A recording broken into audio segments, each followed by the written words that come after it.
Okay, good evening everyone. So I'm going to present our research work related to the one of the research work related to the confidential 6G. So where we are developing a new consensus mechanism which can be used in order to collect the spectrum information. So we call it as a proof of sense. So because it was developed based on the spectrum sensing. So it's a new blockchain-based consensus mechanism. So we can be used in order to detect the spectrum usage. Later it can be used to enable the dynamic spectrum allocation and also to detect any kind of spectrum violation which can be happen in the mobile network.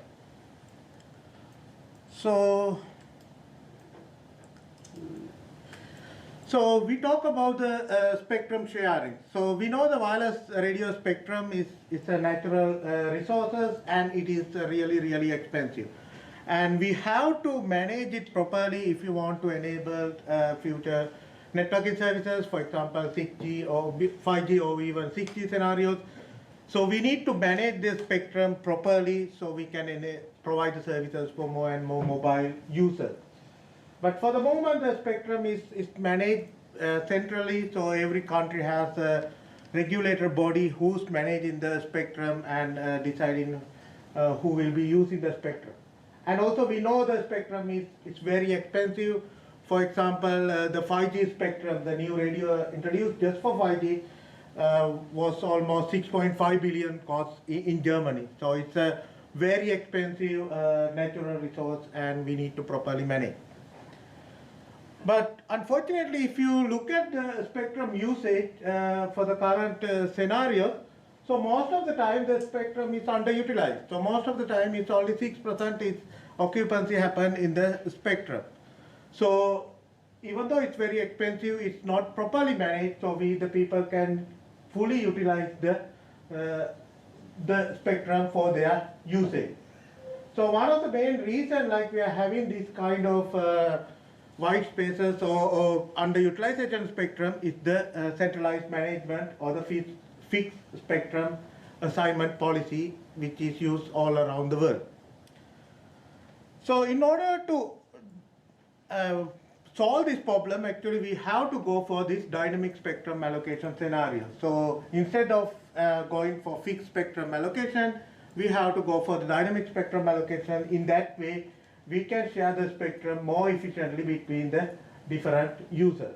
So always the dynamic lease is better than the static lease, because whenever a primary user or whoever owns the spectrum is not going to use, he can lease it for another user to use and use for their communication.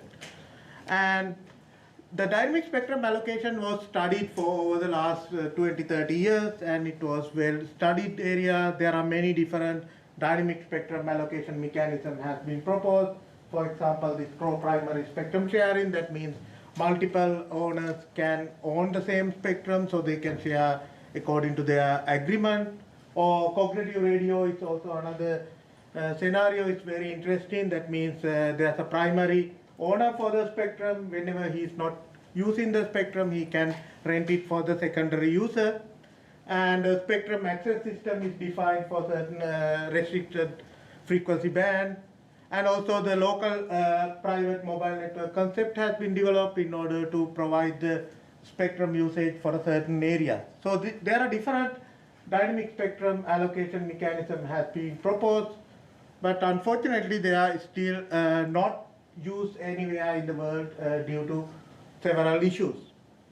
One of the biggest issues is the untrusted stakeholders. So whenever primary owner wants to rent the spectrum, they have to trust the secondary user. And also we have to make sure the secondary users will not overutilize the agreement or agreed the spectrum, and we want to detect these kind of spectrum violations.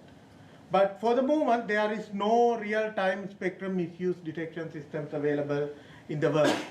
So one of the main reasons why we don't have the real-time spectrum violation detection is there's no way we can collect the real-time spectrum sensing information in the reliable manner. So what we do is, in the present day, if you want to detect any spectrum violation, regulator has to go manually a certain area and send the spectrum and to identify who's transmitting on which frequency band. So that is time consuming and manual process, and it can't cover the whole spectrum and also the whole region of a country. And the second problem is, like, if you go for a third-party spectrum detection mechanism, or for example, if you ask the mobile operator to do the spectrum sensing, then we have the problem of the bad data issue. That means spectrum, maybe the mobile operators or even the third-party spectrum sensors can upload unreliable data. And because we are talking about like penalties of 100,000 or 200,000 euros penalties, so the data has to be verified and trusted. So that's also another issue we are facing, because we don't have the reliable spectrum sensing data available in the current system. So how we can solve this problem? Actually, in order to solve this problem, there are several solutions have been proposed. So one of the solutions proposed is the blockchain as a viable option for dynamic spectrum allocation. Especially blockchain can be used in order to enable a certain kind of marketplaces, so where the primary users can sell the spectrum for the secondary users. So there are many benefits we can achieve with the blockchain system. But if you just use the existing blockchain platform for the dynamic spectrum sharing or the scenarios, there are different challenges we need to address. So one of the biggest challenge is the expensive blockchain operation.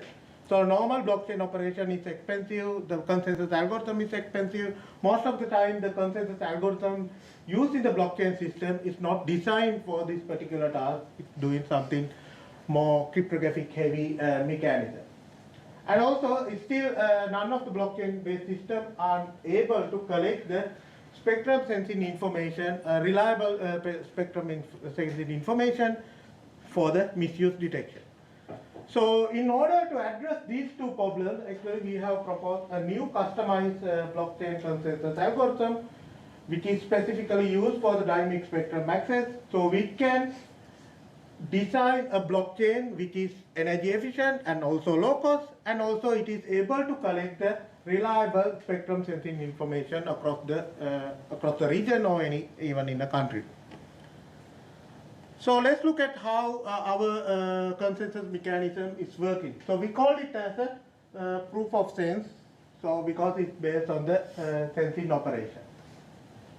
So what we do is, like, we will be using different spectrum sensors, or third-party spectrum sensors across the network or anywhere in the mobile network. So they will be capable in order to sense the spectrum. So basically listen to the network and capture the information transmitted through the radio spectrum. So the first, in addition to that, these nodes will be generate a key. Actually, they will generate one key, and it will be divided into certain part, and they will sign it, and it distributed between the different sensors in the network, and each of these sensors will be transmitting this key part randomly across the network. And all the other sensors will be capturing the key part transmitted by each of these sensors in the network. So the nodes will be listening to the spectrum in order to capture this randomly transmitted key part. So by the time when they try to capture the key part, they also collecting all the spectrum information which is happening during this listening period. So by listening to the network, they can capture different key parts. Whenever a node captures enough key parts, he can become the winning miner to create the complete key. For example, let's say there are like 5 parts of the key. Whoever collects the 5 parts of the key first will become the winning node who can create the key, and he will become the winning miner, and he can create the next block for the blockchain network. So at the same time, when you are creating the new block, he will be uploading all the sensor information, for example, spectrum sensing information, to off-chain blockchain, off-chain storage, and that hash of that off-chain data entry will be also added to the new block. So in that way, he will be including the captured key part, the key, and also the spectrum data which is he has been collected during the listening period. So the other nodes can easily verify whatever the key has been included in the new block is valid or not based on the key part owned by the each node. So if it is a valid node, everybody in the blockchain will be added the new block into their blockchain.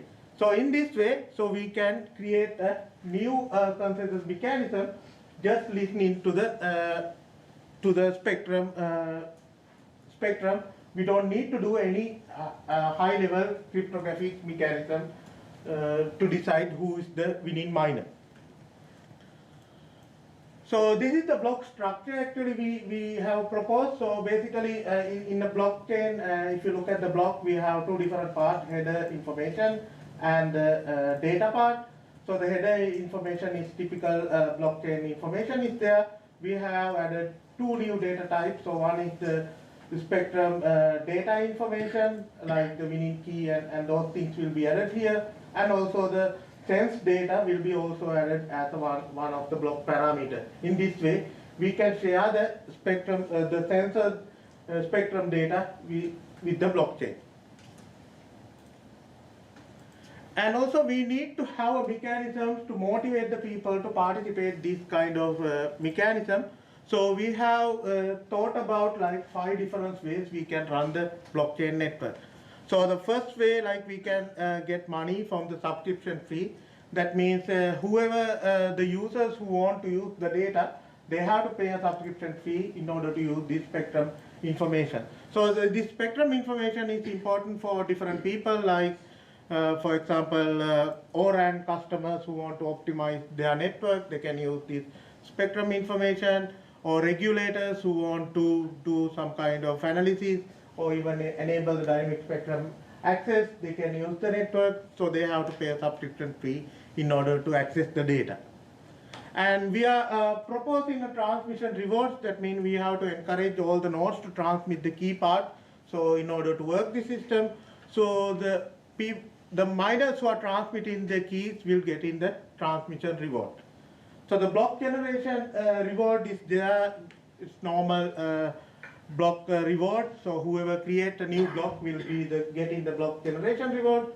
And then we are introducing 2 other things which can be used based on the data. One is the fraud detection reward. That means if the spectrum data which is collected by one of the miners has been used for a fraud detection, for like misuse detection, he will be getting some percentage of money for their contribution. And also we know the spectrum violation will be fined. So if you detect any kind of spectrum violation, so the percentage of fine will be also going to the system, so we can operate the blockchain system in this way. And we have also did some experiment to see how this system is working. So especially we have created the spectrum sensors using HackRF device. So this is the software-defined radio mechanism. It can be transmit and receive the radio signal, and we have coupled it with the Raspberry Pi, so we can do the processing part of the blockchain. And these are some kind of experiment results. So here you can see the execution time and the energy of the consensus mechanism. So you can see the consensus mechanism has the comparable energy usage as proof of stake, which is used in Ethereum, and it has a lot of better energy usage than the proof of work like blockchain kind of scenario. And also the execution time is also quite comparable compared to the other scenarios. It's a bit higher than the proof of stake, but it still is like 15 seconds is fine when you consider about the Ethereum kind of network. It still have like 15-second block time. And also we check what is the end-to-end delay of the proposed system. So we can see it's around 15 seconds time range for the whole system. And also one of the most important thing is like when you consider a consensus mechanism, how we can change the difficulty, like how we can change the block time. So there are many parameters we can be used in order to change the block time. So the key, what is the length of the key, how many shares we are going to use, what is the threshold, that means like how many key parts need to be captured, can be used as like one of the features to change the difficulty of the consensus mechanism. But we are not rely only on the cryptographic part, but we are rely on the wireless channel part mostly. So there are different parameters in the wireless channel, and also the different parameter related to the transmitter and receiver can be also used to change the difficulty of the consensus mechanism. So in that way, actually we can say our mechanism even quantum resistant as well. For example, if there's a quantum computing, it can be break only the cryptographic part, still the wireless randomness cannot be break with the quantum computer. So we have our system even have the quantum resistance features as well. And here's some more experiment just to show like how the key recovery probability will be changed with the different parameters, with different noise channels and different encryption mechanisms, and how encoding mechanism, how it will be impact on the system. And also we check the noise end-to-end delay, how will be impact with the noise level. And you can see the wireless channel characteristic has a huge impact on the key recovery time. So that means we can use the wireless characteristic to improve the difficulty of the consensus mechanism.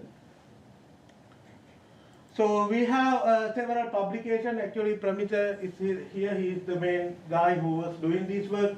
So we have 2 transaction papers with the different 2 versions of the same proposal. And also now we are working on the demo, full demo of this setup. So we are hoping to present it in 1 week time in ICBC in Dublin. So, and also we were like also looking at like different blockchain system, not only the blockchain system but also other distributed ledger system. For example, holochain as an alternative, how we can adapt the holochain to implement the same system. So we have some preliminary result already published, but still there are a lot of work we need to do there. And the future works actually we will be focusing on, for the moment we have the concept of developing the consensus mechanism, but the usage of the data hasn't been studied yet. So one of the future work we will be working on, like how we can design a marketplace so we can share this data between the different stakeholders, and also using AI-based smart contracts to automatically detect the violations. Especially we can automate the violation detection part and also enable the dynamic spectrum access management. And also we will be working on how the spectrum can be shared with non-fungible token. Actually this work has been already done by Lavan, one of my PhD students. So we have preliminary result that will be also integrated with that. And another area we want to see like how we can detect the bad RAN data problem, because even these sensors can upload bad RAN data. So we need to have a mechanism to detect this kind of bad RAN data problem. So yeah, I think that's it from my side. If you have any question, I'm happy to answer.